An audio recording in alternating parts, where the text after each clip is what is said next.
Lost and found. To find yourself, you first have to get lost. The experience of the limbo state occurs periodically in our lives, the periods where we feel lost and confused. During these times, there's the sense that we are without grounding, without common kinds of knowing or certainty, and that we're going nowhere. Yet, if we become still, we may see that these moments are an invitation to leave our old, familiar world behind. We can think of the limbo state as being analogous to the precise moment a ball is thrown vertically into the air and has reached its zenith, seemingly suspended in mid-air for a fraction of a second before beginning to descend. That in-between bit is like the limbo state, but the ball will come back down. It's just a matter of time, a matter of waiting. If you're experiencing a phase of life where you feel lost and confused, you can sit quietly and let yourself feel the places in your body where that feeling resides. You can speak directly to that feeling. I see you. I feel you. And I'm okay with you being here with me. Don't try to get rid of it. Just let it be a friend. And let it go. The seeming self-contradiction is that as you allow the feeling of being lost, of being empty, to simply be, it begins to transform into something that feels quite different. So, when you encounter the limbo state, learn to relax into it. Yet remain attentive, present, and alert. And wait, for your world is about to change. Integrated intelligence, the awareness which connects you to a greater understanding, already knows the resolution which is about to arise naturally out of the situation. Wise action will empower the choices you make as you follow your integrated intelligence. Please understand what I'm saying here.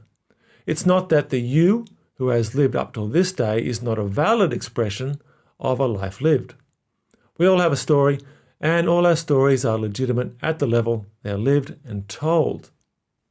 At the deepest level, you are magnificent, as Anita Moorjani likes to say, regardless of your strengths and flaws, no matter how far you've strayed from your deep self. The truth is that we all hide parts of ourselves from others and from ourselves. We've not been quite courageous enough to allow a more genuine expression of self to settle into our bones, into our hearts. Yet the tale is incomplete. And so it is that every story seeks a new chapter, another layer that resolves its tension and moves towards closure. For that resolution to occur, lessons must be learned and themes mastered.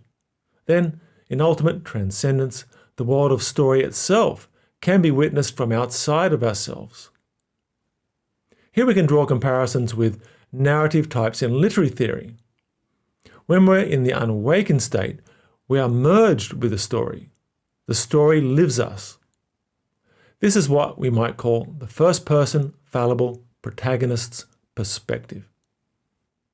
But by adopting a witnessing perspective, we can begin to transcend the story as a third-person objective narrator to our own lives. We now live the story from the deep self.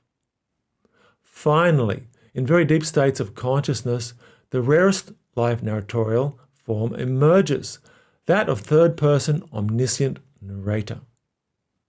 Well, in reality, none of us is omniscient. We can't know everything. But the deep self, when in embodied presence, does see farther and deeper than the ego.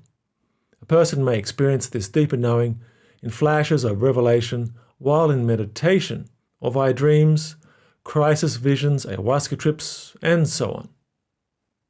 The study of NDEs, near-death experiences, represents perhaps the most extensive body of report-based data in this respect. Anita Moorjani, who I mentioned a moment ago, author of Dying to Be Me, experienced this perspective when she came close to dying from cancer. As she was being rushed to the hospital and slipping into a coma, Moorjani suddenly realized that her consciousness was being radically shifted. She found herself in a transcendent realm, looking at her life and all lives from an all-knowing realm. I quote her here. I was transformed in unimaginable clarity as I realized that this expanded, magnificent essence was really me. It was the truth of my being. The understanding was so clear. I was looking into a new paradigm of self, becoming the crystalline light of my own awareness. Many of us live life acting out a story that we did not consciously choose, via a self that does not understand who we truly are. If we can see that without judging ourselves or others, without making it wrong that we've not quite been true to ourselves, then our deep self is ready to emerge.